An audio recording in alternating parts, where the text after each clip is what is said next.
Elden Ring and Breath of the Wild are some of the greatest games ever made. Even today, in 2024, the gaming industry is still struggling to put out worlds as engaging and rewarding to explore as these two games. In a lot of ways, Elden Ring is a direct successor to the open world style that Breath of the Wild pioneered when it first came out. Let's talk about it.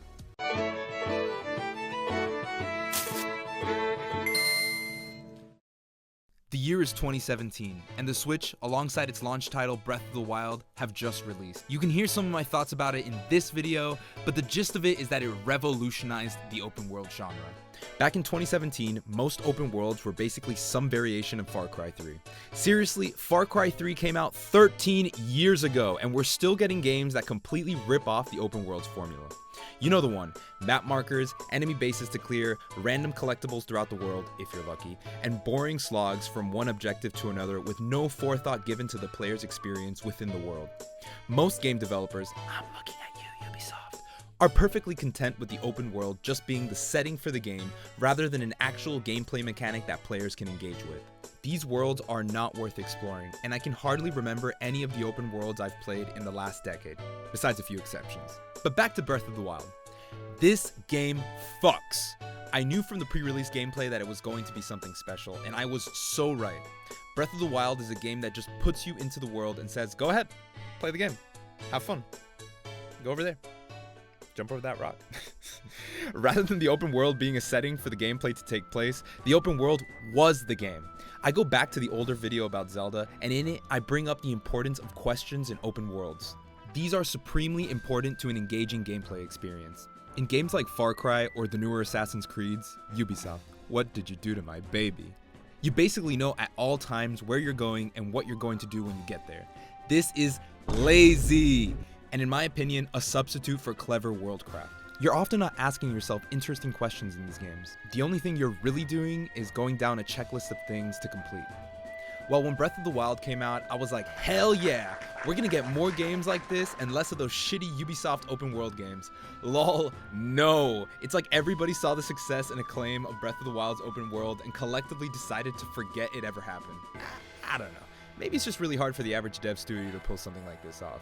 There were a few games that tried to capture the same feeling, like, funnily enough, another Ubisoft game called Immortals Fenyx Rising, but other than that, nobody...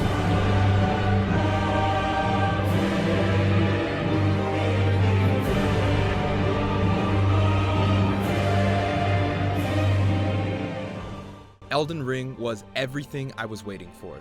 I don't know, with these types of games, you can just tell from the gameplay and the trailers, they're gonna have that spice, that open world flavor to them. Elden Ring was an evolution of Breath of the Wild's open world in so many ways. While it didn't have those physics-based mechanics like climbing and gliding, it made up for it with an insane amount of content to engage with. Not only was there an open world on the surface, but there was an entire other open world underground. Finding the Siofra River was one of those moments in gaming that just had me like, holy shit, this is amazing. There's just so much to do in this game, and it all feels very organic. You've got the towering Raya Lucaria looming over Liurnia, Mount Gelmir that juxtaposes the Erdtree, fucking Farum Azula. This game is incredibly beautiful, and with the DLC, the sentiment has only become stronger. One of the core attributes of this open world is building trust with the player. I know when I'm exploring Hyrule or the lands between, I'm going to be rewarded for my time invested in the world.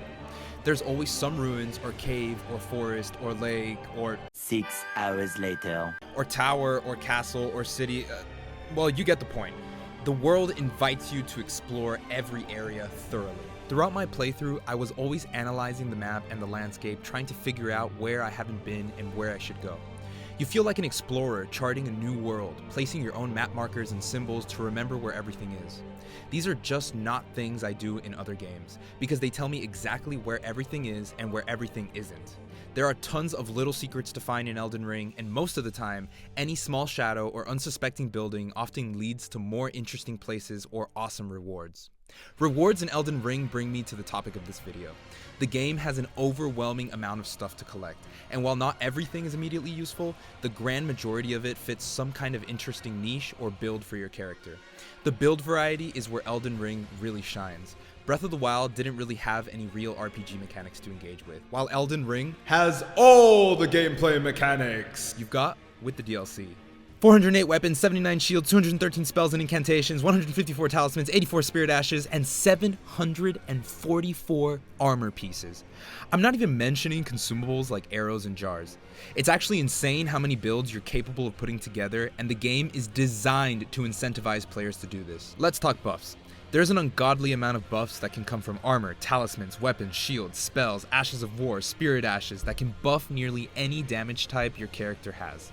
You can even buff pots in this game. Fucking pots! This makes almost anything you can imagine viable, leading to moments where your creativity creates a fun outcome. These systems incentivize players to keep adapting their builds and gameplay style. On one hand, there's an organic creativity that comes with finding items in the open world. This gets your imagination running wild on new creative ways to build your character. On the other hand, some bosses are just too difficult for certain loadouts, so the game forces you to adapt and engage with the other weapons and mechanics. Common criticism I hear about this game is actually in its rewards. I can understand that it's frustrating to go through an entire dungeon just to get some random stick you're literally never going to use again. This reward system isn't for everybody, but for someone like me, who probably tried over 20 different builds in their initial playthrough, it gives me a level of flexibility to roleplay that other games just can't match. I've spent countless hours researching different build ideas that min-max the fuck out of the systems in the game. For example, take my Divine Lightning Warrior build. In this build, I'm pushing the limits of my storm and lightning magic by equipping a helmet that gives me 4% storm damage alongside a talisman that gives me an additional 10%, an armor set that gives me 6% lightning damage alongside a talisman that gives me an additional 12%, and I'm looking at roughly a 15 to 20% boost to all my damage types for the build. The thematic nature of these builds is also an aspect of the game that I really appreciate. There's a near limitless amount of cool armor combinations that you can mix and match to create the perfect character archetype. The community has dubbed this phenomenon Fashion Souls. It's like fitting puzzle pieces together, and it's really satisfying to get the right combination of armor, weapons, talismans, buffs, and stats. I, along with the greater Elden Ring community, really enjoy this aspect, and there's a whole subreddit dedicated to it, so you should join it if you're interested.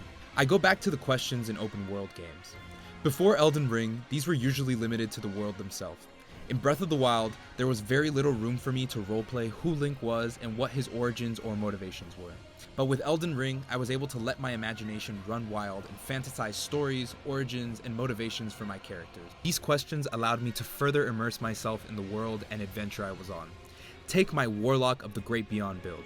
This build focuses entirely on using all the magic and incantations in the game in cool combos that trip up enemies and bosses. To me, this character had a dark past, growing up in a place similar to the Lindell Capital sewers. Having to fend for himself his entire life, eventually my character becomes obsessed with magic and the occult arts, making it his goal to scour the lands between looking for new magical artifacts, spells, and incantations.